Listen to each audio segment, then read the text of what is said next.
క్రీస్తునందు నా సాటి దేవుని కుటుంబ ప్రజలైన మీ అందరికీ ప్రభు పేరిట సమాధానం దైవ దీవెనలు కలుగునుగాక. ప్రకటన గ్రంథ ధ్యానంలో ఉన్నాం. గత బైబిల్ స్టడీ వరకు మనం ప్రకటన గ్రంథం 2వ అధ్యాయం పూర్తిగా ధ్యానం చేసుకున్నాం. పూర్తిగా ధ్యానం చేసుకున్నాం అన్నది ఎంత నిజమో ఇంకా చెప్పుకోలేదు అన్నది అంతే నిజం. ఎందుకంటే ఎపిసోడ్స్గా చేస్తున్న కారణం చేత ఈ 2 అధ్యాయాలలో కొన్ని వచనాల పదాలను విడిచిపెట్టడం జరిగింది. అయితే ఇక్కడ విడిచిపెట్టిన పదాలు ఇక మీదట ధ్యానించబోయే అధ్యాయాలలో వివరించబడతాయి. అందుకనే పరిశుద్ధాత్మ దేవుడు వాటిని టచ్ చెయ్యొద్దు అని అన్నాడు. Praise the Lord. ఈరోజు ప్రకటన గ్రంథం 3వ అధ్యాయంలో సార్దీసు సంఘమును గూర్చినటువంటి ప్రారంభ వాక్కులు. 3వ అధ్యాయం మొదటి మాట చూద్దాం. సార్దీస్లో ఉన్న సంఘపు దూతకు ఇలాగు వ్రాయుము. 7 నక్షత్రములను దేవుని 7 ఆత్మలను గలవాడు చెప్పు సంగతులేమనగా, నీ క్రియలను నేను ఎరుగుదును. ఏమనగా, జీవించుచున్నావన్న పేరు మాత్రం ఉన్నది గాని నీవు మృతుడవే. దేవునికే మహిమ కలుగును గాక. సార్దీసు సంఘమును గురించి మనం మాట్లాడుకోవాల్సి వస్తే, సార్దీసు అనే మాటకు అర్థం ఆనంద గీతం. ఈ సార్దీస్ అనేటువంటి పట్టణం పర్వతం పైన ఉండేది, పై భాగంలో కట్టబడింది. ఎందుకు అంటే శత్రువుల నుండి ప్రొటెక్ట్ చేసుకోవడానికి. ఎప్పుడైనా గమనించండి, పర్వతం పైన కట్టబడిన పట్టణం పైన శత్రువుల దాడి సాధ్యం కాదు.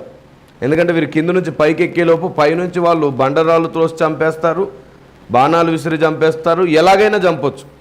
వీళ్ళు ఎక్కే పనిలో ఉంటారు, వాళ్ళు దాడి చేసేస్తారు. కాబట్టి పర్వతముల పైన ఉన్న పట్టణాల మీద దాడి చేయడం సులభం కాదు. అందుకని ఈ సార్దీసు సంఘం ఆనంద గీతములో ఉంది, సంతోషంగా ఉంది. ఈ సార్దీసు పట్టణంలో బంగారపు నాణేలు తయారు చేసేవారు. అందుకు వాళ్ళు చాలా సంతోషంగా, గర్వంగా, గొప్పగా ఉన్నారు. ఈ సార్దీసు పట్టణాన్ని ఏ శత్రువులు గెలవలేకపోయారు, కానీ కోరేసు రాజు మాత్రం గెలవగలిగాడు. 546 సంవత్సరం తర్వాత కాలంలో కోరేసు మహారాజు గెలిచేశాడు. ఎందుకు గెలిచాడు అంటే, వారు గర్విష్ఠులై తమను తాము ప్రొటెక్ట్ చేసుకోవడం మానేశారు. ఎవరు రారులే, ఎవరి వల్ల కాదులేదే, ఇప్పటి వరకు కానీ ఇక ముందేమవుతుందిలే అనే నిర్లక్ష్యం ఏర్పడి తలుపులు వేసుకోకుండా పడుకోవడం అలవాటు అయిపోయింది వారికి. దొంగలే ఉండరు కదా ఇక్కడ అని. వారి నిర్లక్ష్యత కారణం చేత కోరేశ్వరాజు దేవుని చేత రేపబడిన వాడై, దేవుని చేత నడపబడుతున్న వాడై, జ్ఞానం గలవాడై సరిగ్గా సమయం చూసుకొని దాడి చేశారు, ఆ పట్టణాన్ని గెలిచేసుకున్నాడు. కాబట్టి ఎంతటి మహావీరుడైనా సరే ఏదో ఒక తప్పు చేసి పతన స్థితికి పడిపోయే ప్రమాదం ఉంటుంది. భక్తి అనేది ఇంకా చాలు, నేను చాలా సాధించేశానంటే కుదరదు. అందుకే పౌలు గారు అంటారు, ఇదివరకే నేను గెలిచితనని అనుకున్నట లేదు, ఇంత గెలిచాను కానీ గెలిచాను అనుకోవట్లేదు అన్నాడు. ప్రతిరోజు భయముతో వణుకుతో నా రక్షణ కొనసాగించుకుంటున్నాను అన్నాడు. నేను దేవుని ఇంకా దగ్గరగా చూడాలనుకుంటున్నాను, దేవుని ఉద్దేశాలు, దేవుని స్వరం ఇంకా దగ్గరగా వినాలనుకుంటున్నాను అన్నాడు. నేను ఇప్పటికీ ప్రధాన పాపిగానే ఉన్నాను, కానీ దేవుని కృప వల్ల యోగ్యున్నయ్యానన్నాడు. అంతా సాధించి మరలా తన పునర్స్థితి జ్ఞాపకంలో మాత్రం తను ఎప్పుడు చెక్కు చెదరని మనస్థితి గలవాడు. తను ఏ స్థితి నుంచి పడ్డాడో, ఏ స్థితి కోసం ఎన్నిక చేయబడ్డాడో మరొక బ్రతుకుతున్నవాడు భక్తుడు. పర్వతపు శిఖరాగ్రపు స్థాయికి ఎదిగినటువంటి మహాభక్తులు ఎందరో పతనమయ్యారు, కింద పడ్డారు. ముఖ్య కారణం నిర్లక్ష్యం. నాకేమవ్వదు, నన్నెవరూ ఏమీ చెయ్యలేరు అని. తప్పు. మనల్ని ముచ్చెంటలు పట్టించి భూమి మీద ఉన్న సముద్ర జలాలన్నీ దాగించడానికి సముద్రమైన వాడు ఇంకొకటి రెడీగా ఉంటాడు ఎప్పుడు. ఆ శత్రువు మనల్ని విడనాడాడు కాబట్టి భూమి మీద బ్రతుకున్నంత వరకు మన పోరాటం అంట వాడితోనే. ఒక క్షణం కనురెప్పపాటు నన్ను అలా విశ్రాంతి తీసుకోవాలనుకున్నా సరే వాడి దాడి ముమ్మరం అయిపోతుంది. ఆత్మీయ జీవితానికి విశ్రాంతి ఉండదు. అందుకే పరమగీతంలో భక్తుడు అంటాడు, నేను నిద్రించి ఉన్నను, నా మనసు మెలకుగానే ఉన్నది అని అంటాడు. సో భక్తి సాధనలో నిద్రించినా సరే మెలుకుండే మనసు కోసం దేవుణ్ణి అడగాలి. శరీరానికి విశ్రాంతి కావాలి, మనసుకు ఆత్మకు విశ్రాంతి అనవసరం. పడుకున్న తర్వాత కూడా దేవునితో సంభాషణ కొనసాగించగలగాలి మనం. దేవునికి మహిమ కలుగునుగాక. కాబట్టి ఈ సార్దీసు సంఘం వారు పట్టబడ్డానికి కారణం వారి గర్వం. ఇంకా ఎవరు మమ్మల్ని ఏం చెయ్యలేరు, మా గూర్చి భయం వ్యాపించింది కాబట్టి ఎవరు మా వైపు రావడానికి కన్నెత్తరు అనేది వారి భ్రమ. నేను చెప్తున్నాను, తలను తన్నేవాడు ఒకడైతే వాన్నే తన్నేవాడు ఇంకొకడు ఉంటాడు అనేది నేను చెప్తున్న సారం. ఎప్పుడు ప్రాక్టీస్ ఉండాలంట, సాధన ఆపకూడదంట. సాతాను చాలా తెలివైన వాడు, కొత్తదనం వాడిలో ఎక్కువగా ఉంటుంది. వాడు ఎంత సర్ప్రైజ్ మైండ్ సెట్ గలవాడంటే మనం ఊహించలేము, అంత సర్ప్రైజ్ అయిపోతాం. అంత భయంకరమైన జ్ఞానం గలవాడు వాడు. ఎప్పుడు కొత్తగా కనబడగల సామర్థ్యత వాడికి ఉంది. మనం ఊహించని ఎత్తులు వాడేస్తాడు. సార్దీసుకు పాపం ఆనాటి దినాల్లో అది తెలియక తనకున్న వర్తకము చేత, తనకున్న జ్ఞానము చేత గర్విష్టి అయి ఆ ఉన్నతమైనటువంటి పర్వతం పైన పట్టణాన్ని పోగొట్టుకుంది. ఆ పట్టణంలో ఉన్న సంఘం గురించి దేవుడు చెప్తూ అదే పరిస్థితి మరలా నువ్వు రప్పించుకుంటున్నావు, జాగ్రత్త. బ్రతుకున్నావన్న పేరే కానీ నువ్వు ఇంకా చచ్చిపోయి ఉన్నావు. కారణం ఏంటంటే నీవు సాధన మానేశావు, నిర్లక్ష్య స్వభావానికి వచ్చావు అనేది హెచ్చరిక. బహుశా ఇలాంటి హెచ్చరిక ఎవరైనా ఇవ్వగలరు. కానీ ఇక మీదట మనం అసాధ్యమైన సంగతులు ధ్యానించుకోబోతున్నాం. అసాధారణమైన సంగతుల మీద దృష్టి పెడతాం మనం. Praise the Lord. ఈ వచన ప్రారంభము నుండి ఇలా రాయబడింది, 7 నక్షత్రములను దేవుని 7 ఆత్మలను గలవాడు అని అన్నాడు. ఈరోజు ఈ 2 విషయాలు మనం ఎక్కువగా ధ్యానం చేయబోతున్నాం. 7 నక్షత్రములు ఏమిటి, 7 ఆత్మలు ఏమిటి? ఈ సంగతులను మనం ధ్యానం చేయడానికి ముందు అసలు 7 నక్షత్రములు అనగా అర్థం ఏమిటో ముందుగానే ప్రకటన గ్రంథం 1-2 అధ్యాయాల్లో చెప్పబడింది. చూద్దాం ఒకసారి. మీరందరూ కూడా రండి. 3వ అధ్యాయం మొదటి మాటలో ఉన్నదానికి 1వ అధ్యాయం 20వ వచనంలో రాయబడింది. చూడండి. కాగా నీవు చూచిన వాటిని, ఉన్న వాటిని, వీటి వెంట కలగబోవు వాటిని అనగా నా కుడి చేతిలో నువ్వు చూచిన 7 నక్షత్రములను గూర్చిన మర్మమును, ఆ 7 సువర్ణ దీపస్తంభముల సంగతియు వ్రాయుము. ఆ 7 నక్షత్రములు 7 సంఘములకు దూతలు, ఆ 7 దీపస్తంభములు 7 సంఘములు. 7 నక్షత్రములు ఏమిటంట? 7 దూతలు. వివరంగా చెప్పేసిన తర్వాత ఆ 7 నక్షత్రములను గురించిన మర్మం అంటాడేంటి? మరలా ఆ నక్షత్రాలు ఏంటో చెప్పేసినాక మర్మం ఏమిటి అంటే, నక్షత్రములు దూతలని చెప్పాడే కానీ ఆ దూతలు చేసే పని ఏమిటో, ఆ దూతలు ఏమిటో సంపూర్ణ వివరణ ఇవ్వలేదు. అది మర్మముగా దాచబడింది. ఎందుకు మర్మముగా దాచబడింది అంటే, చివరి దినాల్లో దేవుడే దాన్ని బయలుపరిచినప్పుడు ఎవరి నోట ఆ మర్మములు బయలుపడుతున్నాయో అతడే ఆ దూత అని ప్రజలు గుర్తించినట్లుగా. దేవునికి స్తోత్రం కలుగునుగాక. రైట్. ఇప్పుడు దూతలు అన్నాను, 7 దూతలు. ఇక్కడ కొంత స్తబ్దత, అంటే వివరించలేని అయోమయ పరిస్థితి నెలకొనే ప్రమాదం ఉంది. ఎందుకంటే సంఘ యుగాలను మనం పరిశీలించి చూస్తే ప్రతి యుగానికి ఒకడే అనే వ్యాఖ్యానం చేసుకుంటే కొంత నష్టం జరిగే ప్రమాదం ఉంది. తరమునకు ఒకడు అనవచ్చు కానీ యుగానికి ఒకడు అనకూడదు. ఎందుకంటే ఎఫెసీ సంఘయుగం మొదలుకొని లవోదికీయ సంఘయుగం వరకు కూడా ప్రతి యుగములో ఒకే దూత ఉండే అవకాశం లేదు. 2 లేదా 3 అంతకంటే ఎక్కువ మందే దేవుడు ఆ దూతకున్న తత్వములతో నింపి వాడుకుంటాడు ఆ యుగములలో. ఎఫెసీ యుగములో కూడా దేవుడు మొదటి దూత తత్వములను ధరింపజేసి కొందరిని వాడుకున్నాడు. వారు 2 కావచ్చు, 3 కావచ్చు, 4 కావచ్చు, అంతకంటే ఎక్కువే కావచ్చు, వేల కొలది ఉండకపోవచ్చు. కానీ దేవుడు ఆ 7 దూతలు అనే ప్రస్తావన ఎత్తాడంటే 7 అని మాత్రమే కాదు. అలా అనుకున్నప్పుడు మనం మోసపోతాం. ఎందుకంటే సంస్కరణ చేయాల్సిన కాలానికి వచ్చేసరికి మార్టిన్ లూథర్ గారితో ప్రారంభమైనా సరే ఆ ఒక్కడితో ముగించబల్ల. ఆ తర్వాత ఇంకెందరో సంస్కరణ చేస్తూనే వచ్చారు. అంటే మొదటి దూత తత్వాన్ని మిగతా వాళ్ళలో కూడా మనం చూసినట్లే కదా. పౌలు గారి కాలాన్ని చూస్తే పౌలు గారి తర్వాత అది అలా ఆగిపోకుండా అదే అభిషేకాన్ని దేవుడు మరలా పంపిస్తూ ఆ దూతతత్వాన్ని మరలా నింపి వాడుకుంటూనే ఉన్నాడు. కాబట్టి ఒక్క దూత అంటే అర్థం ఏమిటంటే నిజంగానే ఒక్క దూత అని కాదు. ఆ ఒక్క దూత మీద ఉన్నటువంటి బాధ్యత, ఆ ఒక్క దూతకి ఇవ్వబడ్డటువంటి సామర్థ్యత, ఆ ఒక్క దూతలో ఉన్న తత్వము, ఆ ఒక్క దూతలో ఉన్న అభిషేకము, దేవుడు ఎందరిని ఎన్నుకుంటాడో అందరిలో అదే పనిచేస్తుంది. Praise the Lord. ఇలాగూ సంఘయుగాలలో కూడా దేవుడు ఏ దూత ప్రస్తావన ఎత్తుకున్నాడో ఆ దూత తత్వములు, అభిషేకములు, సామర్థ్యత కలిగిన అనేకులు ఉన్నారు. అనేకులు అంటే 2 కావచ్చు, 3 కావచ్చు, 4 కావచ్చు, అంతకు మించి ఇంకో 2-3 సంఖ్య కూడా పెరగొచ్చేమో. కానీ ఖచ్చితంగా ఒక్కరే అనుకుంటే మాత్రం మనం ఫెయిల్ అయిపోతాం. ఎందుకంటే ఈ సంఘయుగాల కాలానికి వచ్చినప్పుడు ఒక్కడే అన్నారనుకోండి చాలా నష్టం జరుగుతుంది. అందుకే దేవుడు ఏం చేస్తాడంటే అల్టిమేట్గా ఒక వ్యక్తిని ఎన్నుకున్నా సరే మిగతా పని జరగడానికి మిగతా దేశాలలో కూడా కొందరిని నియమించి పెట్టుకుంటాడు. అల్టిమేట్గా ఒక వ్యక్తి లేచి గర్జించినప్పుడు ఆ మిగతా వారు కూడా చేరడానికి. దీపస్తంభం ఒకటే అన్నది ఎంత నిజమో 7 ప్రమిదలు ఉన్నాయన్నది కూడా అంతే నిజం. అల్టిమేట్గా ఒక్కడు నిలబడతాడు కానీ మిగతా 7 ఖచ్చితంగా ఉన్నట్లు. Praise the Lord. అంటే నేను అనుకోవడం ఏమిటంటే ప్రతి యుగంలో బహుశా 7 ఉన్నారేమో ఒక్క తత్వములో. అది కేవలం నా ఆలోచన మాత్రమే, వాస్తవం కూడా కాకపోవచ్చు. నేను అలా అనుకుంటే నాకు నష్టమేమి లేదు కదా. ఒకవేళ 7 కంటే ఎక్కువ ఉన్నారేమో, కానీ 7 అనడంలో నాకు పెద్ద ఇబ్బంది ఏమి అనిపించట్లేదు. ఎందుకంటే ప్రతి భక్తుడో దీపస్తంభం అని ఇదివరకే మొదటి అధ్యాయంలో మనం ధ్యానం చేశాం. సంఘము దీపస్తంభం, అలాగే భక్తుడు కూడా దీపస్తంభం. కాబట్టి ఒక దీపస్తంభానికి 7 ప్రమిదలు ఉన్నట్లుగా దేవుడు ఎన్నుకున్నటువంటి భక్తునిలాగే 7 ప్రస్తావన ఎత్తొచ్చు. ఈ విషయం ఒకనాటి మన పురాతన కాలంలో ఉన్నటువంటి పితరులకు తెలిసి మనిషిని పోలిన 7 ఉండేవారు అని అన్నారు.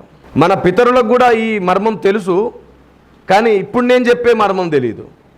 వారికి తెలిసిన మర్మం నేను చెప్పే మర్మానికి వాడుతున్నాను నేను. ఏమిటంటే మనిషిని పోలి 7 ఉంటారు అని దేవుడు ఒకసారి వారి ముందు ప్రస్తావించిన కాలం ఉంది. నిజం చెప్పండి, మనిషిని పోలి 7 ఉంటారా? అంతకు ఎక్కువనే కనబడతారు. కానీ 7 అనే ప్రస్తావన ఎందుకు ఎత్తాల్సి వచ్చిందంటే ఇదిగో ఇందుకు. ఇలాంటి బలీయమైన కారణం చేత యుగానికి దేవుడు ఖచ్చితంగా ఆ ఒక్క దూత తత్వములు కలిగిన 7 ఎన్నుకొని ఉన్నాడేమో అనేది నా అభిప్రాయం. నమ్మాలనిపిస్తే నమ్మండి, అది మీకు క్షేమాభివృద్ధి. ఎందుకంటే నేను నమ్మి సంతోషించి ఆనందించదగిన దాన్ని ప్రతిదాన్ని మీరు నమ్మలేరేమో, మీ ఆత్మీయ స్థితికి అది అందదేమో. నా అభిప్రాయం మాత్రం దేవుడు ఒక్క దూత అని ప్రస్తావించిన ప్రతి యుగంలో ఖచ్చితంగా 7 వాడుకొని ఉంటాడు బలంగా. ఈ 7 వలన ఇంకా అనేక వేల మంది తయారై ఉంటారు అదే భావజాలంతో, అదే ఉద్దేశాలతో. అందుకు దేవుడే ఇది సత్యమో కాదో న్యాయపీఠం ముందు ప్రకటించునుగాక. Praise the lord. ఇక ముందుకు వెళ్తాను.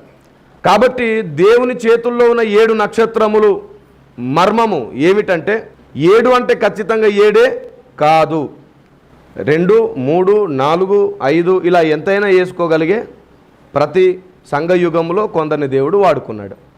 ఇప్పుడు 2వ దూత తత్వం ఉందనుకోండి, 2వ సంఘయుగంలో దేవుడు అలా వాడుకున్నాడు. అలా ప్రతి సంఘయుగంలో దేవుడు ఎక్కువ మందినే వాడుకున్నాడు అదే తత్వంతో. ఈ విషయం మీరు ఎప్పుడు మర్చిపోవద్దు. దేవుని చేతుల్లో ఉన్న 7 నక్షత్రములు ఏమిటనగా దూతలు అన్నాడు. దూతలు అనగా ప్రవక్తలు, దేవుడు వాడుకున్నటువంటి భక్తులు. ఇది ఆయన చేతిలోని వారు. ఇందుకు మనం కాదు అనలేకుండా ఆధారాలు ఉన్నాయి. చూద్దాం. ప్రకటన గ్రంథం 1వ అధ్యాయం 16వ మాట చూడండి. ఆయన తన కుడి చేత 7 నక్షత్రములు పట్టుకొని ఉండెను.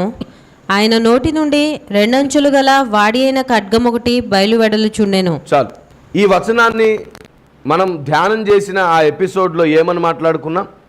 ఖడ్గము అనగా భక్తుడు, దేవుడు వాడుకునే ప్రవక్త అని అనుకున్నాం.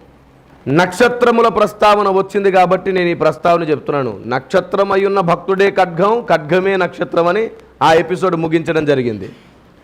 ఈ సీక్వెన్స్ వింటున్నవారు ఆ సీక్వెన్స్లోనికి కూడా రండి, తప్పకుండా మీకు ఫలితం మేలైందిగా అనుభవిస్తారు మీరు. తర్వాత ప్రకటన గ్రంథం 2వ అధ్యాయం 1వ వచనం చూడండి. ఎఫెసులో ఉన్న సంఘపు దూతకు ఇలాగు వ్రాయుము, 7 నక్షత్రములు తన కుడి చేత పట్టుకొని 7 దీపస్తంభముల మధ్య సంచరించువాడు చెప్పు సంగతులేమనగా. ఎన్ని నక్షత్రములు? 7 నక్షత్రములు తన కుడి చేత పట్టుకొని సంచరిస్తున్నవాడు. ఈ నక్షత్రములు ఏమిటి అంటే దానియేలు గ్రంథంలో ఇలా అన్నాడు, 12వ అధ్యాయము 3వ మాట. బుద్ధిమంతులైతే ఆకాశ మండలంలోని జ్యోతులను పోలిన వారై ప్రకాశించెదరు.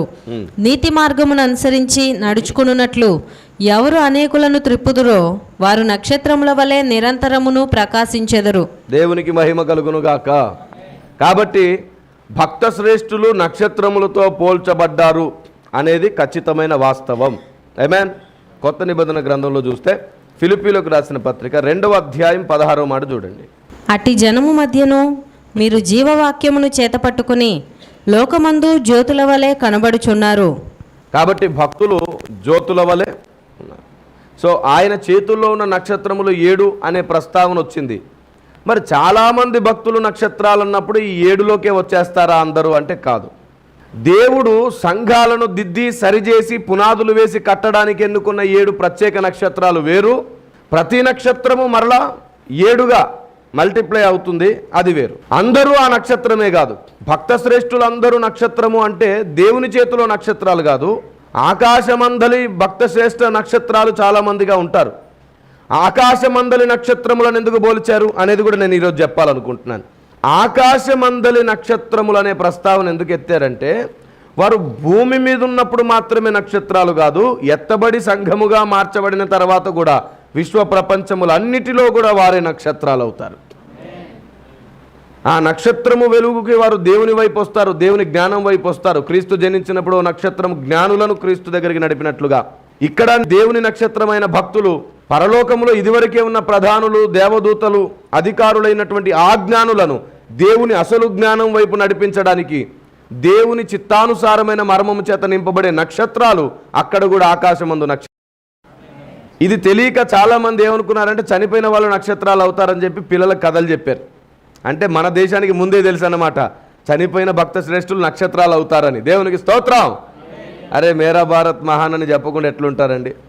కాబట్టి చనిపోయిన భక్తులు నక్షత్రాలు అవుతారని అప్పటికే మన దేశానికి కొంత జ్ఞానం ఉంది. వారు కూడా పిల్లలకు చినిపిస్తూ నాకు కూడా చూపించారు, అదిగో తాత అక్కడ ఉన్నాడని. భక్తులు నక్షత్రాలుగా కనబడతారన్నది నిజమే, కానీ ఈ భక్తులందరూ పుట్టక ముందే ఆ నక్షత్రాలు ఉన్నాయి. ఆ నక్షత్రాలు ఈ నక్షత్రాలు కావు. దేవుని చేత వాడబడే నక్షత్రాలు, దేవుని జ్ఞానాన్ని ప్రకటించే నక్షత్రాలు, దేవుని మార్గాన్ని వేసే నక్షత్రాలు, మాట్లాడే నక్షత్రాలు, స్వయం ప్రకాశ సామర్థ్యత కలిగి దేవుని ప్రతిబింబింపజేయగలిగిన నక్షత్రాలు. దేవునికి స్తోత్రం కలుగునుగాక. కాబట్టి కనబడే ఈ నక్షత్రాలు అవుతాయని కాదు, ఈ నక్షత్రాలను కూడా అందుకే సాదృశ్యంగా దేవుడు పెట్టాడు అన్నది ఒక కారణం. ఇవే నక్షత్రాలు అనేక ప్రపంచాలకు గుర్తులుగా కూడా, జెండాలుగా కూడా ఇవ్వబడ్డాయి. ఆ సందేశం కూడా మీరు విన్నారు. దేవునికి స్తోత్రం. చనిపోయేలోపు యావత్ క్రైస్తవ ప్రపంచం బైబిల్ గ్రంథంలో ఉన్న ప్రతి వచనం యొక్క దేవుని అసలు ఉద్దేశం తెలుసుకునే జావాలి. అప్పుడు అందరు నక్షత్రాలు అవుతారు. WCM ముఖ్య ధ్యేయం ఏమిటంటే, డినామినేషన్ ఏదైనా కానీ, చర్చెస్ మినిస్ట్రీస్ ఏవైనా కానీ, ఏసే నా దేవుడని నమ్మి ఆయన రక్తంలో కడగబడిన వారందరూ మన కుటుంబం అని నమ్ముతాం. కాబట్టి మన కుటుంబంలో అందరూ, అన్ని సంఘాలు, అన్ని డినామినేషన్లో అందరూ సత్యము తెలుసుకొని నక్షత్రాలు అవ్వాలన్నదే WCM ముఖ్య ధ్యేయం, ముఖ్య ఎజెండా. దానికోసమే మనం నక్షత్రాలం అవుతాం. Praise the Lord. అది సాధించాలి. అది సాధిస్తే మనం సూర్య తేజస్సు గల వారం అవుతాం. ఎందుకంటే సూర్యుడైన దేవుడు నక్షత్రాలను సృజించాడు కాబట్టి సూర్య రూపమును ధరించుకుంటే తప్ప మనం నక్షత్రాలను కలగజేయలేం. సూర్య సమమైనటువంటి దేవుని సర్వసత్యము మన హృదయాల్లో నింపబడిన రోజు నక్షత్రాలను మనం పుట్టిస్తాం. కంఠం నక్షత్రాలను మనం గంటాం. ఆమేన్, హల్లెలూయా. కాబట్టి ఒకే నక్షత్రము అని చెప్పుకోకుండా 7 నక్షత్రములు అనగా ఆయా యుగంలో దేవుడు వాడుకున్నటువంటి ఆ ఒక్కొక్క తత్వం కలిగిన అనేక భక్తులు అని చెప్పుకోవచ్చు. ఉదాహరణగా ఒక్క మాటగా చెప్తాను. పాత నిబంధన కాలంలో ఏలియా ఉన్నాడు కదా. రాజుల గ్రంథం 1వ గ్రంథం 18వ అధ్యాయం నుంచి మనకు కనబడతాం. అంతకుముందే ఉన్నాడు. స్పెషలైజేషన్ అక్కడే ఏలియా యొక్క రోషం ఇంకెక్కువగా కనబడింది. ఏలియా అక్కడ ఉన్నాడు. కానీ మత్తయి సువార్త 11వ అధ్యాయం 14వ వచనంలో కూడా మళ్ళీ ఏలియా కనబడ్డాడు కొత్త నిబంధనలో. ఎవరు? బాప్తిస్మిచ్చే యోహాన్. పాత నిబంధనలో ఏలియా ఉన్నాడు, కొత్త నిబంధనలో ఏలియా ఉన్నాడు. మరలా ప్రకటన గ్రంథానికి వచ్చేసరికి మరలా సాక్షుల రూపంలో అక్కడ ఇంకొక ఏలియా ప్రత్యక్షమవుతాడు. ఇదేంటి మరి ఇంతమంది ఏలియాలు ఏంటి అంటే, ఏలియా ఆత్మాభిషేకం కలిగినటువంటి వారిని తన చేతిలో వాడుకోవాల్సి వచ్చినప్పుడు ఖచ్చితంగా దేవుడు ఇలాగూ కాలాన్ని బట్టి, పరిస్థితుల్ని బట్టి ఏలియా ఆత్మాభిషేకంతో పుట్టించుకున్న వాళ్ళు ఉన్నారు. పేరు పెట్టుకుంటే ఏలియా ఆత్మాభిషేకం అంటే కుదరదు. ఏలియా ఆత్మాభిషేకం అంటే అద్భుతాలు, స్వస్థతలు, నీళ్లు జల్లడాలు కాదు. ఏలియా అభిషేకం అంటే ఆశ్చర్యపోయి ఇదేమిటి అని అడగడం కాదు. ఏలియా అభిషేకం అంటే ప్రపంచమును దేవుని వైపు నడిపించడానికి మార్గం వేయడం, సమస్తమును చక్కదిద్దడం. హల్లెలూయా. కాబట్టి ఏలియా అన్న ప్రస్తావన ఎత్తేంగానే 3 కాలాల్లో ఏలియా కనబడ్డాడు కదా. అది ఒక్క భక్తుడే కానీ 3 కాలాల్లో కనబడ్డట్టుగా 7 దూతల్లో ఒక దూత కూడా 7 కాలాల్లో కనబడుతుంది ఒక సంఘయుగంలో. అలా దేవుడు ప్రత్యేకంగా వాడుకుంటూ వచ్చాడు. ఎందుకు 7 కాలాలు అన్నారనుకోండి, ఇది పెద్ద విషయం. మళ్ళీ 7 అనే ప్రస్తావన ఎందుకు పెట్టాడంటే, కాలములను నడుపుటకు దేవుడు నియమించిన సంఖ్య కూడా 7 దినములు. కాలము ముందుకెళ్ళాలంటే ఆయనకు 7 దినములు అవసరం నియమించాడు దేవుడు కదా. దినమునకేమో 24 గంటలు, గంటకేమో 60 నిమిషములు, నిమిషానికేమో 60 సెకండ్లు. ఇప్పుడు ఒకసారి 7 దినములు ఎందుకు పెట్టాడు, 24 గంటలు ఎందుకు పెట్టాడు, గంటకు 60 నిమిషాలు ఎందుకు పెట్టాడు, నిమిషానికి 60 సెకండ్లు ఎందుకు పెట్టాడు? 60 అనే పదాన్ని ఎందుకు వాడాడు, 70 ఎందుకు కాదు? దేవుడు అనుకుంటే పెట్టేవాడుగా.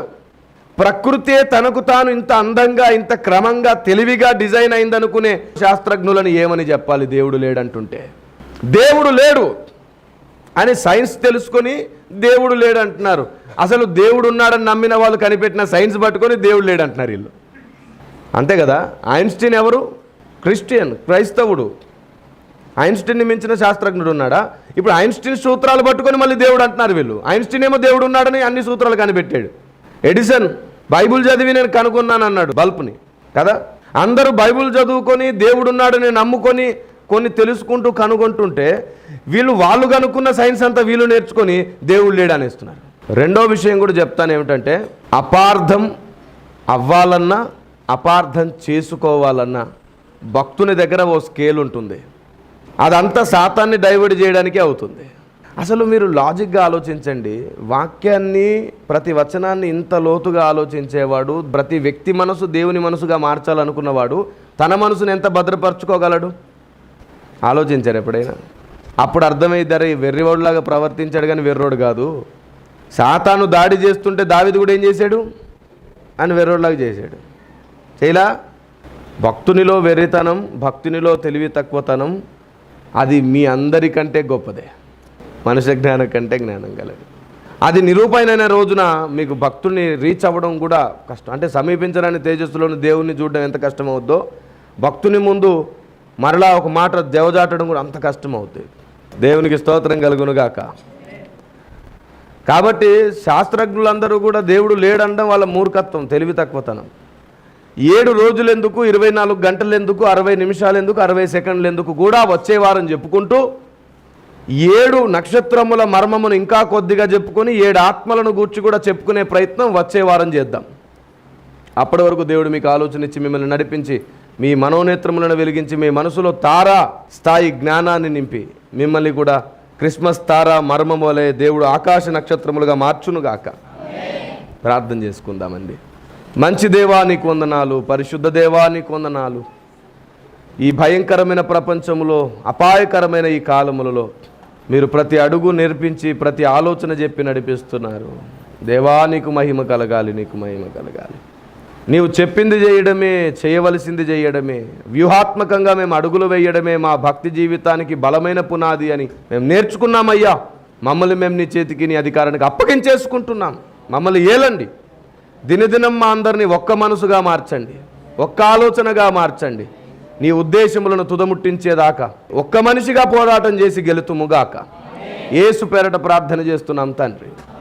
ఆమేన్. God bless you. దేవుడు మీకు తోడై ఉంటాడు. సర్వ సత్యమేవ జయతే. ఆమేన్. క్రీస్తునందు నా సాటి దేవుని కుటుంబ ప్రజలారా, ప్రభు పేరిట మీ అందరికీ సమాధానం కలుగునుగాక. ఇప్పుడు మీ అందరికీ శుభవార్త.